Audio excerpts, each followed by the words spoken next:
Olá, nós estamos aqui hoje com uma pessoa com quem eu tenho muito carinho, admiração. Eu acho que assim, não basta eu conhecer, é interessante trazer para vocês. Eu estou aqui com a Lurdinha, a nossa amiga, que é líder do transporte escolar, tem diversos movimentos sociais, participa de diversas coisas. Olá, Lurdinha. Olá, tudo bem? Tudo bem. Hoje nós vamos falar sobre transporte escolar, sobre mobilidade urbana, sobre como é que estão os transportadores, quais são as maiores dificuldades, quais são os anseios. Primeiro, você participou de um evento com o prefeito Haddad. Eu fui lá, vi que você foi uma das palestrantes principais. Gostaria de saber quais foram as principais reivindicações dos transportadores para a prefeitura. Bom, em primeiro lugar, é um prazer estar aqui contigo. Agradeço toda a equipe, né, por estar aqui me tolerando, mas aquele dia foi uma reunião do Conselho de Trânsito e Transporte da cidade de São Paulo, onde a discussão maior com eles é sobre mobilidade, né, e acessibilidade. O que ocorre? Como eu sou muito folgada, eu dei uma esticadinha e comecei a falar para o prefeito sobre o problema do transporte escolar, especialmente do Vai e Volta, que é um programa que foi lançado pela Prefeitura de São Paulo, com 104 mil crianças, e hoje a gente está vendo ele se acabar, já está na fase de 70 mil alunos, que, por exemplo, perdemos quase 50 mil alunos. Por quê? Porque a história que falta verba, que não tem condição de pagar para mais carros trabalharem, faz também com que a criança perca o direito de ir para a escola, né? Muitos não podem, muitos são doentes, e essa era uma das discussões com o prefeito. Também falei para ele sobre o problema que a gente está tendo de acesso à porta da escola, porque não há uma demarcação obrigatória nas portas de escolas, e daí você tem que parar o carro mais longe. A gente não pode parar também onde tem faixa de bicicleta. Se o aluno mora numa casa que tem uma faixa de bicicleta na porta, você tem que andar um quarteirão para poder pegar o aluno ou para deixar o aluno, e que eu entendo que a prioridade não é o veículo, como não é a bicicleta, mas sim os seres humanos. Nós temos que priorizar o cidadão. Se tiver uma grande extensão de 2 quilômetros, sem nenhuma esquininha, a criança não pode descer. Não pode subir e não pode descer, porque será multado o veículo. E isso, para mim, é falta de respeito, embora eu seja do conselho. Mesmo se a criança for deficiente? Olha, o importante não é se a criança é isso ou é aquilo. O importante é que a faixa de bicicleta está ali, ou o corredor do ônibus prioriza, dá prioridade ao ônibus e não ao ser humano. Não consigo ver o ônibus sem ser com o ser humano dentro. Não consigo ver a bicicleta sem ser com o ser humano. Você vai ter aquele dia que é aquele dia de chuva, o dia que é frio. A gente mora numa cidade hoje onde é perigosa. Se a criança não pode ser pega na porta da casa dela, tem que ser pega 2 quarteirões depois. A criança que tem que estar na escola às 7 da manhã, a criança tem que ir lá para frente, sozinha, sim, ficar esperando na rua, sim, ou a mãe tem que estar lá com a criança na chuva, sim, até passar a perua. Quer dizer, é isso mesmo. Absurdo. É isso mesmo. E o mais absurdo é que a gente está ficando tão autônomo, né, como se fosse um bicho, um computador, que essa sensibilidade parece que só tem com a gente, assim, da categoria, porque a gente não vê um levante de alguma outra organização dizendo a prioridade é a vida, né? Não é categoria, não. As mães, eu tenho certeza que sente isso, as crianças. Só que, infelizmente, você não vai ter o sindicato das mães para ir lá representar os interesses dela. Você tem hoje o sindicato, né, que vai lá, o CIMETESP, que vai lá, leva as demandas, que não é só a demanda da categoria, não. Eu vejo como a demanda das crianças, eu vejo como a demanda dos pais também. Porque quem é que vai representar essas crianças lá? Tem algum sindicato de crianças? Não, você falou uma coisa muito importante, Sandra. Veja bem, toda vez que eu vou conversar com as autoridades sobre o transporte escolar, eu sempre lembro para eles que eu não estou ali lutando pelo direito da categoria, quer dizer, do motorista, da monitora escolar. Não é isso. Não existe motorista escolar, não existe monitora se não existir o seu cliente. E por acaso esse cliente que nós temos, que eu já fui criticada quando eu digo, o produto que nós temos no carro é o produto que está na sala de aula, o que quer dizer pessoas, né, e de grande importância, porque não há conscientização no mundo, começando pelo idoso, começando por uma pessoa da minha idade, mas sim pela criança, Você prepara a criança para ser adolescente, que é preparada para ser adolescente já com responsabilidade, que é depois dos 16 anos, e que é preparada para ser o administrador do Brasil. E essa criança que a gente tem, né, que a gente transporta, são 13 mil veículos só na cidade de São Paulo, são 55 mil veículos só na Grande ABC que leva essas crianças, elas não têm ninguém para defendê-las em tese, porque nós as defendemos, nem que seja porque vamos defender o nosso pão, entende? Mas para nós a prioridade é que a criança tenha um acesso à escola seguro, um acesso ao veículo de embarque e desembarque também seguros e na porta de suas casas, porque nós sabemos que todas aquelas crianças estão cuidando do futuro do país mais na frente. Mas eles não veem assim. Como é que é visto o motorista escolar? Ele é visto como pirueiro. Primeiro, ele não é pirueiro, ele não vende peru. Quem vende peru é pirueiro. Quem vende pão é padeiro, né? Então, isso é uma falta de respeito com o profissional. Muitas vezes eu fui numa escola e a direção da escola não quis me receber porque eu era pirueira. Olha, a gente não atende a pirueira aqui. Não vende peru. Mas a senhora atende uma professora? Claro, eu disse, só um minutinho. Voltava no carro, pegava meu diploma de professora. Aliás, papai, obrigado, viu? O senhor disse que eu ia me formar um dia de professora e um dia ia agradecer. Pois não teve diploma mais bonito do que esse, viu? Eu pego meu diploma, mostro. Eu sou formada em Direito, eu sou formada em Jornalismo, eu sou professora, eu fui contadora do INCRA, fui auditora, pô, e ainda sou pirueira. Entende? Isso me machuca, porque a maioria do transportador escolar hoje estuda. Nós temos aviadores, temos médicos, advogado, a profissão não está dando dinheiro, eles vão para o transporte escolar, que por acaso não está dando dinheiro também, porque para a gente ganhar bem, precisa de pais que ganhem bem, porque a maioria é paga com o dinheiro do próprio pai, não é o poder público que paga, não. Embora tenha o transporte escolar do Estado, que agora também está tirando esse direito das crianças por causa do passe livre. Então, o que é que eles estão fazendo? A criança sai e vai pegar o passe livre. Vamos dar um exemplo de Parelheiros? Eu posso falar isso? Claro. Muito bem. Parelheiros, Marcilac. E você já está falando criança de quantos anos? Olha, eles falam a partir dos 12. Então vamos lá, eu tenho uma filha de 12. Você Sim. quer que eu diga pra você? Fala. Eu não deixo minha filha, minha bichinha de 12 anos, tá crescendo peitinha, pequenininha, bem miudinha. Pois eu não deixo ela ir sozinha a lugar nenhum. Quem dirá ir para uma escola de ônibus? É a imbecilidade, mas conta o seu caso. Muito bem. Então eu penso igual. Não deixo de 15, imagino de 12. Eu tenho 4 filhos, então a gente tem idade para escolher. A de 15 também não sai sozinha. Sabe por quê? Nós temos tarado, nós temos pedófilo, Não vai muito longe, 2 crianças foram assassinadas esses dias, menininhas de 15 anos. Como é que nós vamos deixar nossos filhos de 15 anos pegar a porcaria do passe livre e ir para a escola sozinho? Mas esse não é o pensamento dos governantes. Veja só, nós temos um bairro, que é um dos bairros mais belos de São Paulo, que é Parelheiros, Marcilac, Vargem Grande, toda aquela Embura. É uma região muito linda, é uma região até de preservação ambiental. Lá quase não tem transporte coletivo para o trabalhador. Então, o que é que acontece? Os governantes agora, com a história do passe livre, passaram a responsabilidade para os pais dessas crianças a partir de 12 anos tirarem o passe livre para a escola. No caso de Parelheiros, faltando o transporte, eles não vão para a escola, vão a pé, 2, 3, 4, 5 quilômetros a pé. Até porque, como eu disse, eles são filhos de povo. Pobre. Não são filhos de políticos, não são filhos de médicos, não são nossos filhos, entende? Vamos nos colocar por igual.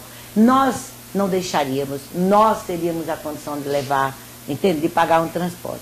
Meus filhos sempre foram para a escola com transporte pago. Pois é, e não é o caso de lá, os meninos não têm, então eles estão perdendo o transporte escolar. E não é só isso, que ainda tenha. Mas olha só, vamos pegar que é uma região que o transporte é precário.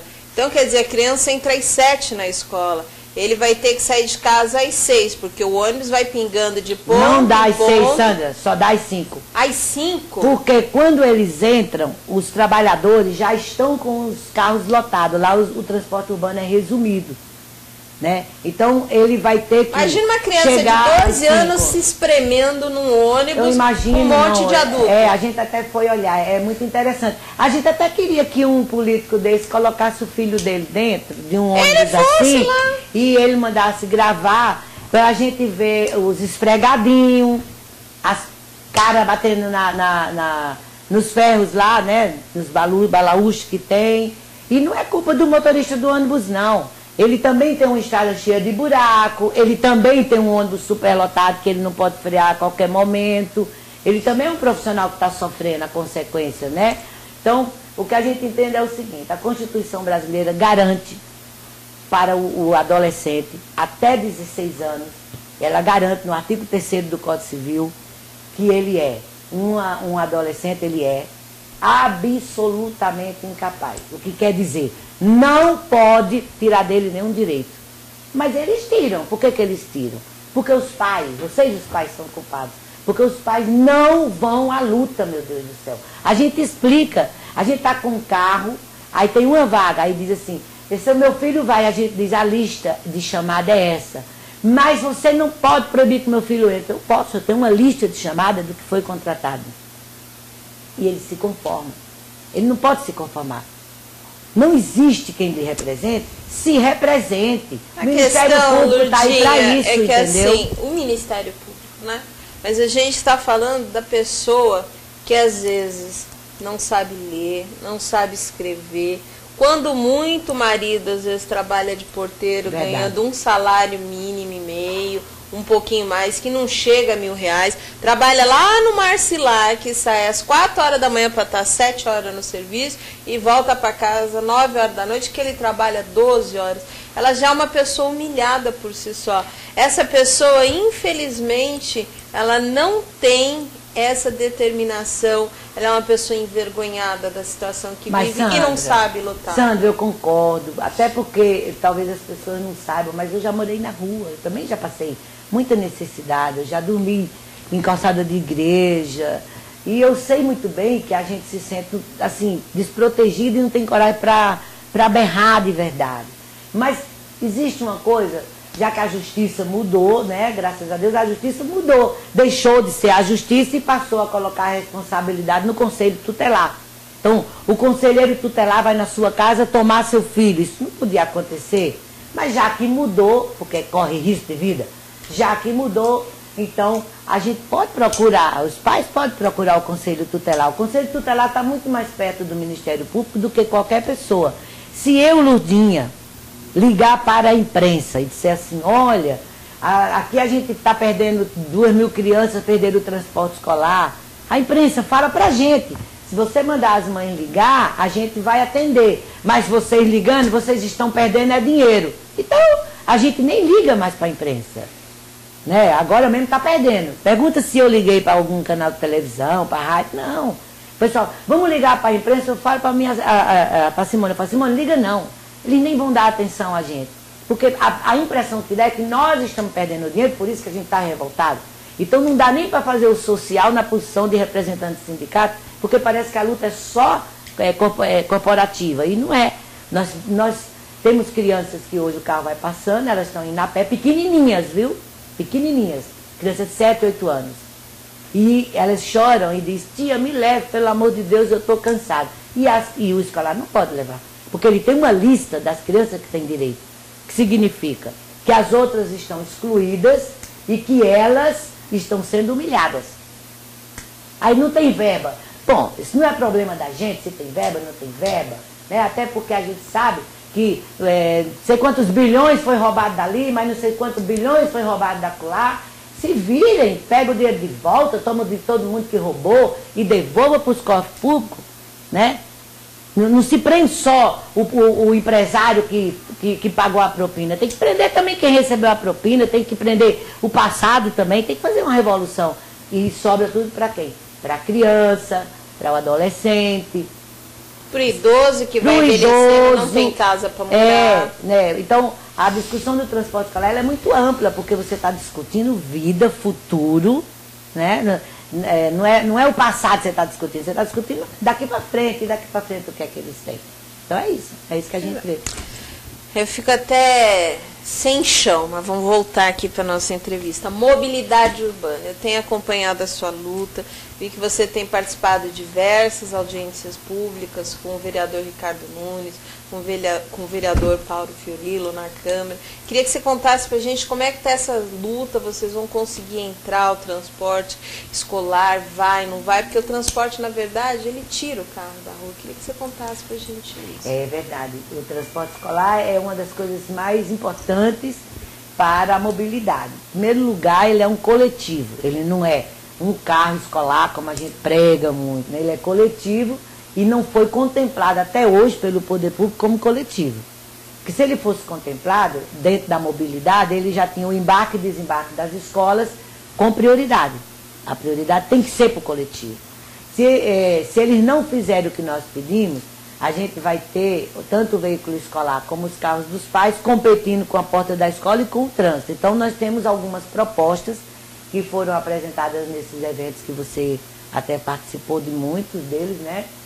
Que é a obrigatoriedade de embarque e desembarque na porta da escola unicamente para os veículos coletivos, que eu acho que esse é o mais importante, que é fazermos uma campanha em conjunto, tanto a prefeitura como o sindicato, mostrando que a gente está junto mesmo, para conscientizar os pais de deixarem seus carros na garagem, seus carros em casa, e partirem para o transporte escolar.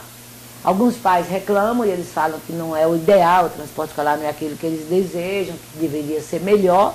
Então nós estamos prontos para o melhor. E o melhor seria padronizar essa frota e com essa frota padronizada, a gente requalificar como a gente já faz a cada 5 anos, mas agora de forma diferenciada, com a participação do sindicato também, esses profissionais, todos com suas monitoras, todos com seus ajudantes, e aí a gente começar a levar essas crianças para a escola dentro do desejo do pai, que evita o transporte solidário, que no fundo é um transporte clandestino a mais na cidade de São Paulo. Começa como solidário e termina como um quebra-galho, e daí a pouco é um clandestino. E também a gente vai tirar o trânsito da rua, não é só da porta da escola, é da rua. E o importante é que o transporte escolar, quando vem como coletivo, tirando cada um deles, no mínimo 20 carros da rua, ele também contribui com o meio ambiente, né? Há uma queda de resíduos no ar que vão poluir e há uma queda de poluição que vai prejudicar as crianças, tudinho. O que a gente gostaria muito era que fosse feito, esse nosso pedido fosse realizado, e ele depende agora da Secretaria de Transporte de São Paulo. Eu vou falar uma coisa que eu vi outro dia, na verdade não está combinado, mas eu vou falar. O vereador Ricardo Nunes outro dia foi visitar a cooperativa, e aí ele estava perguntando assim, o que é que tem de diferente quando a pessoa é cooperada e quando ele é um motorista solto, transportador solto? A Lourdinha falou, aqui todos são obrigados a fazer o curso, todos fazem reciclagem, aqui todo mundo tem nome, endereço, tudo direitinho. Vocês estão vendo que a Lourdinha está vestidinha, bonitinha? Lá todo mundo tem uniforme. E ela estava colocando para o Ricardo, que lá eles tomam um cuidado diferenciado. Por exemplo, a mulher vai andar com a roupa, tem o padrão da roupa, tem o padrão do decote, não anda de sainha curta, anda sempre bonitinha. Então, quer dizer, até isso, eu estudei em escola pública. Então, assim, a diretora da escola, você também, na nossa época, nossa, era uma mulher bonita, muito bem vestida, não importava a idade, estava sempre de sapato alto. Eu tinha uma verdadeira admiração porque era aquilo ali. E hoje você pega o transportador escolar da Cobrate, você pega a Lourdinha, está sempre de salto, bonitinha de uniforme, mas está sempre saltinho. E as outras também acabam seguindo isso. Então, assim, é um padrão que deveria ser adotado não só no transporte escolar, mas em todo o transporte. Por quê? Você tem, a Lourdinha ainda estava falando, dos pneus dos carros são sempre novos, estão sempre sendo vistoriados pela própria cooperativa. A cooperativa, eu já visitei, tem uma loja de autopeças, que além das peças, óleo, vende parcelado para o cooperado a parte de pneu isso também. Mesmo. Tem um posto de atendimento do sindicato dentro do DTP para atender os cooperados que têm dúvida e tudo mais. Então, quer dizer, é uma ação que a gente deve fortalecer e divulgar, Porque só sai na mídia o que é ruim, o que é escandaloso. Então, o que é escandaloso está na mídia. Infelizmente, o que é bom e o que vale a pena, infelizmente, parece que não tem uma muita pena, importância. Né? Será que a gente só tem ouvinte que gosta de desgraça? Sei lá, eu não gosto. Eu só mostro coisa boa, só vejo o pessoal falar assim, você vê o mundo por lente cor-de-rosa. Eu falei, gente, tem que pôr lente cor-de-rosa e procurar enxergar o mundo melhor. Mas não acabou, não. Tem mais, a Lourdinha foi participar de uma super reunião com o nosso secretário de Educação Municipal, o Chalita, junto com o Ricardo Nunes. Quais foram as pautas, o que foi discutido, como é que você foi recebida? A gente quer saber como é que foi. Foi muito bom, o vereador me deixou assim, bem à vontade, até quero agradecer, porque eu sei que Chalita é uma pessoa muito, muito importante para o contexto Brasil, mas sei que ele é presente, ele recebe as pessoas. O fato de ir com o vereador me tornou mais fortalecida por um único motivo. Esse vereador, ele vem lutando muito junto Nunes, o Ricardo Nunes, junto do pessoal do transporte escolar. Ele não tem lado, né? E eu gostei disso. E quando nós chegamos lá, o Chalita nos recebeu super bem, eu já o conheço há bastante tempo. Ele já foi secretário de Educação do Estado, que foi quando a gente começou a fazer um trabalho junto no Estado. E eu levei propostas inovadoras, né? Eu tanto falei sobre o TEG, porque o que é que está acontecendo? Desculpa. O transporte escolar do município de São Paulo tem um mau hábito que é dar 2 viagens no mesmo período. E essas 2 viagens, elas terminam ajudando o escolar a ganhar um pouco mais, porque ela paga muito mal, paga por criança, é um fixo e cada criança tem um valor. Então é ruim, é melhor pagar um fixo e todo mundo encher os carros com crianças, certo? E aí as diretoras dão dois turnos, 2 entradas. Nessas 2 entradas tem algo gravíssimo. Fica a primeira turma na porta. A direção da escola não abre a porta. Hora de sair. Não, na hora de chegar. Na hora de chegar. Então, uma turminha vai acordar mais cedo e vai para a escola. Aí é colocada lá na porta, fica uma monitora cuidando, porque a escola não abre. E aí a criança fica na rua. E essa segunda viagem é quase em cima da hora, das 7 horas. Aí é que entra todo mundo. Ele ganha mais, talvez até gostemos, porque ganha mais, que ele precisa, porque ele tem que pagar empregado, mas as crianças correm risco. Percebe? Isso é um sindicato diferente, né? Eu não estou preocupado mais se a gente ganha ou não ganha, eu estou preocupada com a segurança. Mas essa é a função do sindicato, não é só atender ao associado, então, é atender a comunidade. Pois é, e você acredita que teve uma diretora de escola que, não gostando do transportador escolar, que fazia as 2 viagens que ela deu, eu vou explicar isso aqui bem melhor. Nenhum escolar ganha o dinheiro das 2 viagens se a diretora não assinar dizendo que ela sabe que ele dá 2 viagens, porque ela deu a ele os alunos. Na Secretaria de Educação não pode dizer que não sabe, porque ela é quem paga e aquele carro só tem 15 vagas. Se ele paga 30 no mesmo horário, ele sabe que tem duplicidade naquele veículo. Mas os meus filhos, quando iam para a escola com o tio Ari, ele dava 2 viagens. Sim, realmente. Mas você aceitou. Sim, aceitei. Agora, essas crianças são pagas com dinheiro do erário público. Portanto, o compromisso é maior. Mas não é isso que é ruim, se os pais aceitaram. O ruim é que teve uma diretora que denunciou o transportador escolar na delegacia, que ele era irresponsável e dava 2 viagens. E o delegado foi prender ele. Eu perguntei para o delegado, quem paga? Ele disse, os pais. Eu disse, não, quem paga é ela.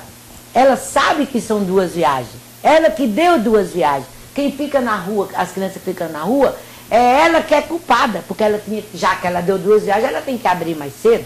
Sim. Agora pergunto eu, delegado, se essa criança que sai mais cedo, quando chega a hora da aula, se ela não está com sono e cansadinha, é o filho do pobre. Esse a questão, o que da questão é esse? Com o filho do pobre vale tudo. Você entende? Porque não há responsabilidade Porque o filho do rico tem o CET ali organizando o trânsito, a parada da escola. E quando eu disse ao Xalita que isso estava acontecendo, ele, na hora, ele falou, mas isso não pode acontecer. Claro, ele é um educador. Ele sabe que o Estado não fazia isso, porque ele foi o secretário. E a Prefeitura de São Paulo faz isso hoje. Até ele vai corrigir agora, porque a nossa reunião foi agora há pouco, mas faz isso hoje. E aí, quando der errado, foi o transportador escolar que na verdade, foi responsável. é a tal coisa, arrebenta no coitado do mais fraco. Do mais fraco, mas ele não pode rejeitar. Quando ele rejeita, aí diz assim, coloca ele à disposição, essa palavra disposição quer dizer, joga na rua, porque ele recusou demanda. Então ele não pode recusar. Quando a direção diz, você vai levar 3 viagens, ele vai fazer as 3 viagens. As crianças que se dane. Elas que vão acordar 4 da manhã, 6 da manhã. Não há respeito com a criança, você entende? E foi isso que eu denunciei para o Xalita. E ele concordou. Então, nós estamos agora aguardando o Ricardo fazer o retorno, porque entramos pelo vereador, queremos permanecer com o vereador, para saber do nosso grupo de trabalho, que ficou discutido isso, para tomar decisões nesse sentido. Ocorre que eu não vejo o Xalita como um secretário que não funciona. Eu vejo ele como um secretário de verdade, que é o que ele é mesmo, ele é muito bom. Eu não quero me decepcionar em secretário, não vou me decepcionar. Que eu disse a ele qual era o meu projeto. Ele disse, qual é o seu projeto? O meu projeto, faz 20 anos que eu tento fazer, e nenhum secretário quis, é um piloto de nós termos transporte escolar com um vídeo fazendo aquilo que eu falei, educando no trânsito. Então a gente pode fazer as campanhas, a Prefeitura de São Paulo tem muitas secretarias que fazem campanhas tão pequenas, tão miúdas, sem nenhuma repercussão, né? Então o transporte escolar, 13 mil veículos fazendo a campanha dessas secretarias. Por exemplo, a dengue, a gente estava conversando. Olha, a dengue agora é uma pandemia. E a gente não tem 13 mil veículos podendo orientar essas crianças, fazer com que essas crianças levem para seus amiguinhos, que elas começam a enxergar a tampinha de garrafa que tem água. Gente, tem umas 13 mil veículos que não participam porque a Prefeitura está no marasmo neste sentido. E aí, eu sou o prefeito? Não, prefeito, o senhor tem que fazer. O senhor tem que convidar a gente para essas lutas, porque nós transportamos crianças e adolescentes. Eles podem aprender agora para o futuro, mas nós não temos essa importância. Até somos reconhecidos, não é só mas não dengue, não. Eu acho que a gente tem 2 males. Eu acho que um dos maiores males do mundo hoje é a droga. Então, assim, é você fazer campanha de prevenção. O sexo antecipado, o resultado do sexo. Eu, pessoalmente, sou totalmente a favor da vida. Isso quer dizer, sou contra o aborto e a pena de morte, certo? Sou a favor da vida. Eu acho que a mulher pode usar a camisinha, tomar o comprimido, tomar a injeção e não transar. Ela pode fazer 4 coisas. Então, ela só engravida porque ela não cuidou dela, certo? Exceto o estupro. O único lugar que eu sou a favor da pena de morte é no estupro. Eu acho que o cara tem que ser morto em praça pública, que é para todo mundo saber que ele mexeu com uma mulher que não queria ele. Só isso, entendeu? Fora disso, não. Porque eu acho que o crime maior do mundo não é matar. É essa humilhação. A coisa mais triste para a mulher é o fato dela ser mulher, né? Nesse sentido. Mas a gente tem uma coisa muito triste que é um monte de futuras menininhas que podem engravidar, podendo ser educadas no transporte. A gente tem um transporte que é só conversinha, até a briguinha. Hoje em dia, aquela praga daquele celular, as crianças não conversam, e conversam pelo celular. Uma do lado da outra, eu fico olhando as crianças lá em casa, vocês não vão conversar? Não, a gente tá conversando pelo celular. Então, assim, ao invés disso... a conversa muda, né? É o que já tem nas academias, é o que já tem nos grandes sacolões, enquanto você tá na fila, é o que já tem nos grandes supermercados. Eu acho que você levar essa ideia para a prefeitura é sensacional, porque você está ali o tempo inteiro educando. A pessoa não tem outra coisa, ela vai assistir aquilo que está passando na televisão. ela vai absorver alguma coisa, e ainda mais a criança, tem a criança e o adolescente, então ele está numa fase que ele absorve tudo, inclusive as porcarias. Então eu acho que é uma ótima ideia. Nós propusemos isso e também, que o Charita falou que gostou da ideia, e já conhecia, porque eu já tinha ouvido falar isso há uns 6 anos atrás, e também falamos de que era importante nós estarmos presentes quando se tratar do vai e volta, nas reuniões com a diretoria de ensino. Sim. Porque quem transporta são pessoas, transportadores escolares, legalizados. E a ausência do sindicato é muito difícil, porque a gente poderia fazer um trabalho em conjunto e o resultado desse trabalho ser sempre o melhor para o aluno, o melhor para o relacionamento, até porque fica uma ressalva aqui. Não deve ser fácil para a diretora da escola ter que cuidar da escola e ter que cuidar do transporte escolar. Eu entendo que é muito difícil porque... Você cria uma proximidade na relação, onde aí você escuta, onde ela escuta as dificuldades. Exatamente. Eu acho que essa relação é extremamente importante. Acho que a reunião de pais deve ser chamado, o transporte escolar está presente. Porque a maioria dos pais vão reclamar direto para a diretora da escola ou para a professora. Então, eu fui da época que a escola fazia reunião com os pais. Você é professora. É. Essa é a diferença. Você não é uma transportadora somente, você é professora. Então, assim, é por isso que você se preocupa tanto com a educação. E você não é aquela professora de agora, que acabou de se formar, que ainda não tem experiência de vida. Você tem a sua experiência de vida e tem a experiência de vida de uma professora lá atrás, onde o tempo da educação era valorizado, onde os pais valorizavam. O aluno tinha medo da professora. Eu tinha. Cresci na base do puxão de orelha da professora. E não morri. Respeitava, que era uma beleza. Hoje, não puxa a orelha, mas também não respeito. Tá? Na verdade, eu sou do tempo, gente, que a gente era assim. A nota era ruim, o pai da gente puxava a orelha da gente. Hoje mudou. O pai vai na escola, chega para a professora e diz: isso é nota para dar para o meu filho? Como se ela fosse responsável pela falta de estudo do filho dele. Então a gente precisa mudar, criar novos valores, entende? Eu resgatar os valores, resgatar o respeito. Mas está aí, ó, se a gente pudesse, dentro do veículo escolar, a gente está educando essas crianças, a gente resgatava o mestre. Sim. Ontem eu estava vendo na televisão que um professor vai parar agora de lecionar porque um aluno bateu nele dentro da sala de aula e machucou muito o rosto dele. Ele vai parar. Já não tem homem sendo professor que ninguém quer. E nessa violência não quer. Mas esse adolescente, às vezes a gente fala assim do adolescente, mas esse adolescente ele deve ter uma família também desestruturada, você entende? Porque qual é o problema de hoje? Você tem uma criança que nasce numa família desestruturada, que vai formar outra família desestruturada, né?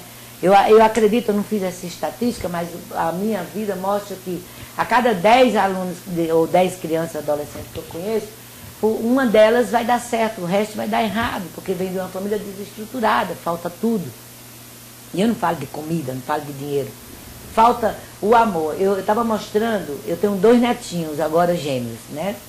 E eu estava com eles no shopping e vi passar uma senhora puxando a criança. E eu falei para o meu marido, eu falei assim, ó, veja nossos 2 netinhos, nós estamos dando todo amor do mundo. Veja aquela criança, olha ela gritando e se arrastando e arrastando o joelhinho no chão. E a mulher dizendo, isso é um inferno, não aguento mais. Aquela mulher estava desesperada, ela estava com problema. Aquela criança está absorvendo o problema dela. Se aquele for o cotidiano daquela criança, não terá amor. Ela não pode amar, ela não conheceu o amor. Porque nós nascemos totalmente pelados de emoção. E quem vai nos ensinar o que é a emoção? A nossa família. Os meus netos, com certeza, saberão o que é o amor. Eles podem errar porque vai ser deles, mas nós ensinamos certo. Mas uma criança que teve todo esse sofrimento, ela vai ser muito mais difícil de amar, né? Ela vai aprender só a odiar. Vamos lá, quem é a Lurdinha? Ah, a Ludinha, eu não gosto de falar sobre a Ludinha. Ah, mas a gente tem que falar, porque eu acho que é interessante as pessoas conhecerem a sua história de luta, de onde é que você veio, como é que você caiu no transporte. Eu sei, mas eu quero que os outros conheçam. Na verdade, eu sou a única filha de uma família nordestina. Meu pai foi um dos homens mais importantes da minha vida, o meu amor, né? E inventei de casar, casei com um paulistano, vim pra cá, não deu certo. Né? Depois de 17 anos, por ser vítima da violência, é uma coisa que eu não gosto de falar, mas se eu disser que eu venci, venceu, a gente tem que mesmo vítima da violência, então talvez outras mulheres acreditem que elas também vão conseguir. Sabe, eu vou te interromper, que eu não resisto à tentação. Eu fui fazer entrevista com uma cooperativa de costuras, né? E aí elas falaram assim pra mim que o cooperativismo tinha o dom de fazer várias curas, milagres. Eu falei assim, nossa, eu já ouvi o cooperativismo é muita coisa, mas curou tudo quanto era doença e resolveu esse problema. Eu falei, como assim? Ela apanhava em casa, era vítima de violência, as filhas eram os filhos. E ela falou assim, a cooperativa me deu condições financeiras. E as minhas colegas me ajudaram a resgatar, não com dinheiro, mas com conselho. Hoje ela mora numa casinha e tem a família dela. Então, eu achei linda a história. A gente tem que divulgar, tem. Porque é possível vencer. Na verdade, quando eu resolvi mudar, eu me casei com o sindicato. Né? Aí eu fiz um casamento com o sindicato. Quando você largou o seu marido? Sim, foi o casamento mais perfeito que podia acontecer. Foi me dedicar ao sindicato e à minha família, que eram meus filhos. Né? E dali eu conheci o Amaro, com quem depois eu terminei me casando, e nós formamos a cooperativa. Então o sindicato emocionalmente me colocou no lugar. A cooperativa veio para uma outra realidade, que foi a realidade de buscar o sucesso econômico, porque eu vivia normal. O sucesso econômico vem quando a gente, olha que engraçado, quando a gente divide. Né? Não é quando a gente está multiplicando ou somando, é dividindo. Então, a cooperativa me transformou muito. Então, me transformou até nessa mulher que vai para a rua, que sobe no caminhão, que não está aí, eu vou passando, tem uma briga, eu me meto, o hospital está com muita gente na porta, vamos lá, e quem paga o pato é a Simone, porque tem que ir junto, né? Então é muito engraçado porque a gente termina muito maluca, a gente toma muita decisão e foi na cooperativa. Eu nasci dentro de um sindicato de trabalhador rural. E a cooperativa que eu conheci, que meu pai foi o primeiro presidente, foi uma cooperativa de trabalhador rural. Na verdade estava no seu DNA. Estava no DNA, entendeu? Eu só tinha ido para outros lados e voltei para a minha origem. E tem uma cooperativa como um lugar de sucesso para todos os que estão ao lado dela, né, ou dentro dela.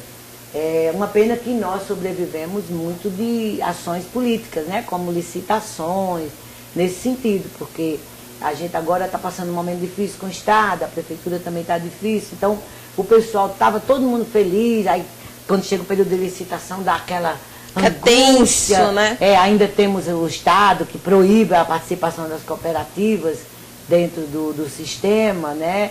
E aí você, quer dizer, não proíbe, obriga que a gente seja afiliada ao OCESP para poder participar.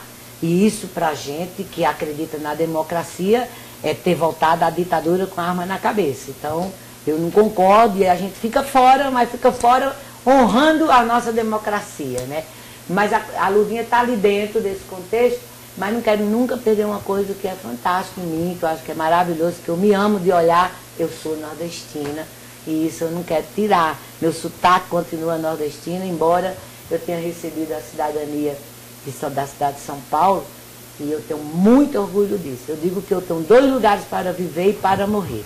Ou é a São Paulo, ou é Afogado da Engazeira, em Pernambuco. Né? Não quero copiar meu irmão não, porque o irmão falou isso, foi lá e morreu lá, né? Eu não quero essa passagem não, ele que não me persiga, né? Mas são os lugares que eu amo, e ver São Paulo com a minha cara. Engraçado, cada lugar que eu vou, eu acho que é a minha cara. Especialmente a prefeitura de São Paulo, que puseram até uma barreira lá na frente, para a gente não botar mais os carros escolares, porque era tudo na portinha para o prefeito não entrar, né? Então agora a gente tem uma barreira, mas cada vez que a gente passa lá, acho que eu e mais de 5 mil cooperados que passaram na nossa vida, que ele lembra dos carros lá na porta, ele diz assim, a gente já parou esse pedaço aqui. Então é muito bom saber que através da cooperativa a gente transformou muitas meninas, muitas mulheres que hoje têm seu carro, que hoje trabalham. Eu sempre exemplifico assim, aqueles que estão mais perto de mim, compram o primeiro carro, compram o segundo carro escolar, e aí, mas é difícil, eu digo, ó, pior era não ter nada, vocês não tinham. Então vamos continuar com essa luta. E são mulheres maravilhosas que estão aí sofrendo agora esse momento com o governo do Estado, mas a gente vai vencer, a gente sempre vence. E Lurdinha é uma pessoa, assim, às vezes arrogante, eu acho, sabe? Você não acha? Eu não sei, às vezes quando eu enfrento um momento assim, que eu me revejo, eu digo, caramba, eu não devia, né? E não falo palavrão nenhum, porque eu não gosto, é uma coisa muito... né, delicado, uma leite. Muito delicado, não quero criança aprendendo. Mas ainda acho que a melhor forma de você esvaziar a sua angústia é um belo de um palavrão, porque se a Dercy Gonçalves ficou famosa com palavrão, quem sou eu para não querer essa fama, né? Então acho que às vezes a gente precisa dele para a gente sobreviver. E acho importante uma coisa, que não há possibilidade nenhuma de Lurdinha abrir mão das crianças e da juventude, dos jovens para ela. Quais são os seus maiores sonhos para a gente encerrar? Meu maior sonho? Eu acho que o maior sonho que eu tenho hoje, o maior de todos, eu não vou incluir a família, vou pensar mais profissional. É, o profissional. Era empurrar mesmo o meu projeto do verdadeiro transporte escolar no Brasil, que é veículo padronizado, profissionais totalmente compromissados e treinados. Eles são compromissados no limite do que deram a eles. Eu quero mais, certo? As crianças todas tendo direito ao transporte e os estudantes. Padronizar a frota nacional, não estou falando de São Paulo não. Eu acho que quando eu conseguir que cada carro tenha uma televisão e que todas as campanhas educativas estejam dentro desses veículos, aí é a minha vez de morrer. Como isso vai demorar muito, eu devo durar mais uns 30 anos para sair. Mas este é o meu sonho. É fazer do veículo escolar uma sala de aula. Lurdinha, obrigada. Assim, eu queria que vocês vissem realmente quem é a Lurdinha, como é que é a luta do transportador escolar. Eu gosto, assim, a gente se conheceu, eu brinco que do limão a gente faz uma limonada. Nós se conhecemos em plena deliberação 12 da junta comercial, que as cooperativas estavam em desespero, não podiam registrar sua ata, porque a JUSESP obrigou elas a se filiar à ONG. Então, assim, nós nos conhecemos, agregamos mais gente ao longo do caminho. E eu brinco que, assim, desse limão nós fizemos uma belíssima limonada. Eu acho assim que de tudo que aconteceu de ruim da deliberação 12, aconteceram duas coisas mágicas. Primeiro, eu ganhei a amizade da Lurdinha. Segundo, foi a amizade do Aranha, do MST, o povo do MST, que é tão sofrido, que é um povo assim tão delicado, que assim não tem esse amor das outras pessoas, não estão em reconhecimento, só que tudo que chega no nosso prato, quem está produzindo são eles, que são os agricultores familiares. Então eu acho que assim, eu fico muito feliz, às vezes eu estou num dia triste, aquele dia que você não está legal, eu ligo para a Lurdinha, caço lá uma inspiração. Então, assim, eu sou muito grata por ter lhe conhecido. Eu acho que, assim, isso é uma fonte de conhecimento ambulante. Está sempre disposta, de verdade, a ajudar alguém, a lutar com a pessoa. Você não é aquela pessoa que fala assim, ah, faça isso. Não, vamos fazer junto. Pega a pessoa pela mão e ensina. Quantas vezes já não me ensinou? E eu tenho muito a agradecer. Que Deus multiplique os seus anos de vida, que não tire de você toda essa emoção, essa vontade de viver e ver as pessoas vivendo bem, Lurdinha. Olha, gente, não vou deixar de graça. Obrigada, Sandra. Mas que ela é, eu disse isso a você uma vez, vou repetir aqui. Eu olho para a Sandra e eu me vejo lá atrás, quando eu era cheia de vida, ela era bem mais jovem que eu. Então ela tem muito chão, mas a Sandra, toda vez que eu a vejo, eu falo em casa, a Sandra sou eu no passado. Eu quis dizer isso porque todos os sonhos dela vão acontecer. Então depende dela, que ela não pode parar, ela não pode desistir, sabe disso? As pessoas esperam muito de você. Você será sugada até a alma, dizia meu pai.